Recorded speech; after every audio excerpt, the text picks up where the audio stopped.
The Constitution makes it quite clear that women, people with disability, and a whole range of other vulnerable people are entitled to equality, and they're entitled to equal protection and equal benefit of the law.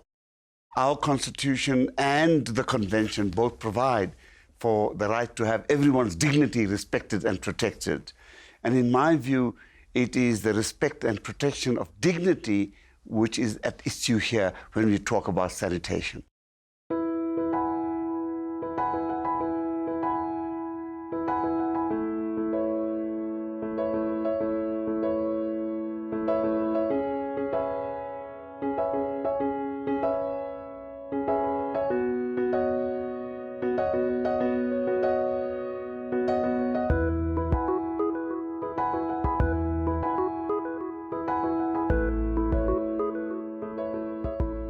As the need for affordable, well-located housing continues to grow, informal settlements expand on the outskirts of cities and towns across South Africa. In the metropolitan areas, an estimated 1 in every 5 households live in an informal dwelling. Government's emphasis on eradicating informal settlements meant that many municipalities provided water and sanitation services intended as temporary or emergency measures. But 60% of informal settlements in Gauteng have been there for 5 to 10 years. Across the country, communal taps are shared by up to 50 households per tap. Chemical latrines, sometimes shared by hundreds of households per latrine, typically line the settlement peripheries and road servitudes. Apart from water and sanitation, formal electricity, health services and emergency services are provided in only a few of the thousands of informal settlements that exist. The past 20 years have shown that the only way forward is by upgrading informal settlements. Slovo Park is an informal settlement in the south of Johannesburg. Slovo Park was formulated in 1990 by mostly people that were residing or working around the industrial site that is opposite us. Looking at it, you can see that it was well planned and structured in that it was made equivalent in design to what is on the opposite road, which is Eldorado Park, with streets and stand sites. In a view that if it's well planned, then development would quickly come, or some sort of recognition around what needs to happen for services and the total development. Up until 23 years later, government wanted now to relocate people by force to about 11 kilometers away. We then saw a need, because all these years there have been engagement around issues of services to the community. We then see a need for us to try and challenge the relocation legally. Hence, we brought in SERI to come and assist. It took us years. As we stand today, after 2 years of the judgment that was given by the High Court in Gauteng, for us to have development for the people where they are and in situ upgrading. 2 years down the line, we have electricity after the judgment, of which it was also not easy in implementing the actual judgment. Then in situ upgrading policy that has never been implemented in South Africa. We used to have the taps in the streets. And then we've decided that let us take those pipes inside into our yards, because it was difficult for us to, every time you have to go to a street to fetch water. So then we came with a plan that let us at least take these pipes and put them inside into our yards. My name is Lydia Lenyata. I'm 34 years old. I was born in Qwaqwa. I've been living here in Slovo Park for the past 20 years. And I have 3 kids. My firstborn is 12 years, and the thirdborn is 5 years old. My name is Mangele. I'm living in Slovo Park. My mother came here in 1996 and I completed my matric in 2001 when I came here to live with my mother. My name is Constance Burling. I'm Amu's mother, but I'm single parent of 2. The other one is my son is attending school at a normal school. I'm not working. I'm staying in Slovo for more than 10 years. My mother discovered when I was about 5 years old that I'm living with a disability. They told her that I was disabled with a cerebral palsy. Sometimes when I walk, I lose my balance. Like when I take a step, if there's a stone or something, I fall easily. I'm short-structured and the thing on my back that I have. So that's why they say I'm hyperscoliosis. I went into hospital and then they discovered that I had another problem, which was my lungs. Mostly I use my oxygen mask at night because that's where I experience the breathing problems. Because when I have to lay on my back straight, that's where my lungs are starting to press up and then I can't breathe well.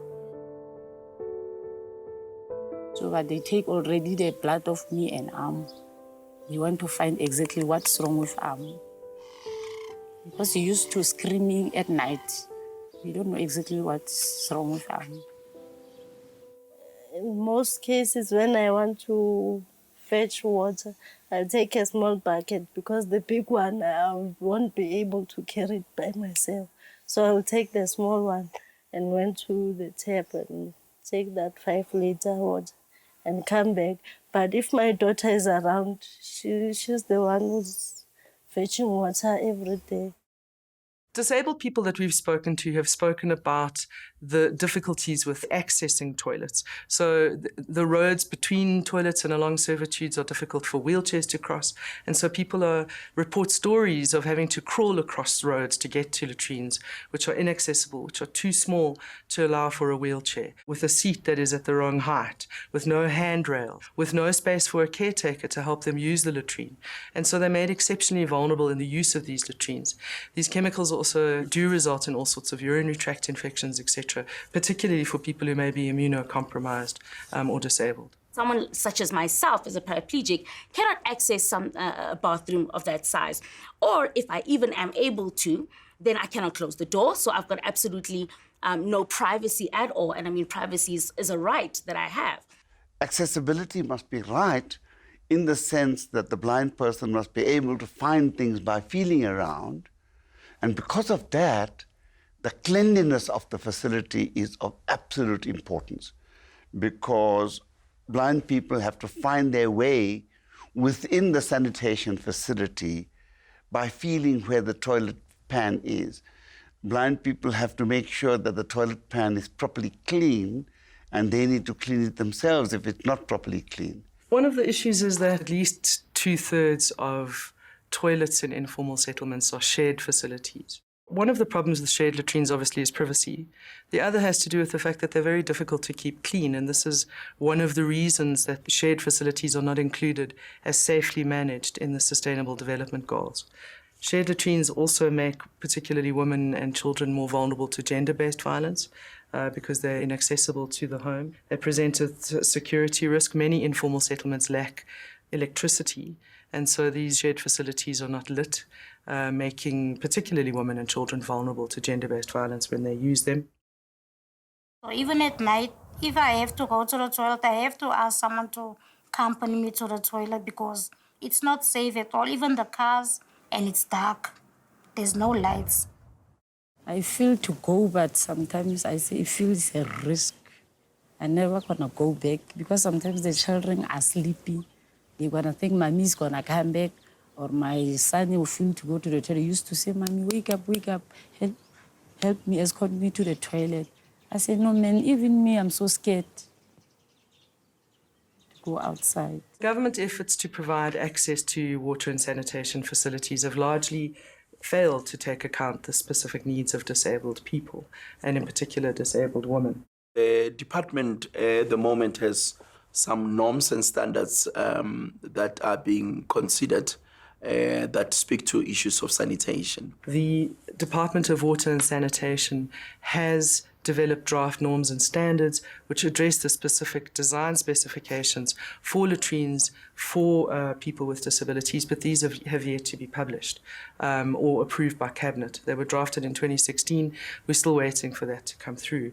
It would be urgent for that to happen, I think, in terms of safeguarding the rights of people with disabilities to sanitation.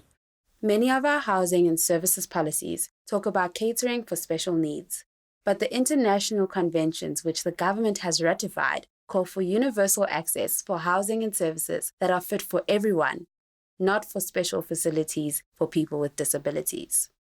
Because remember, if a person with disability can use a facility or probably a sanitation facility and that is universally accessible, you are sure that any other person can. It is very important that we upgrade informal settlements. I think over the past 22 years, our drive has been towards building new houses through various forms of programs, social housing, CRU, and RDP. However, we've also seen an exponential growth in informal settlements, meaning our focus has not been in the right places. We have been developing houses in mass.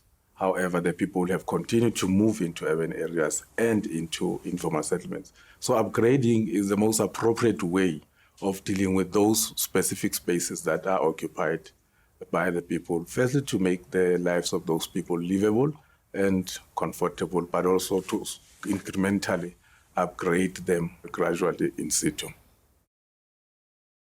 USP is a program of government indeed, and in terms of the National Housing Code, all programs should be implemented by both province and the municipality. And we've observed that USP is one of the least implemented program. The advice I can give to people living in informal settlement is that we need to start by not feeling pity for ourselves. We need to unite as people in informal settlements, because the challenges that we are faced with are the same.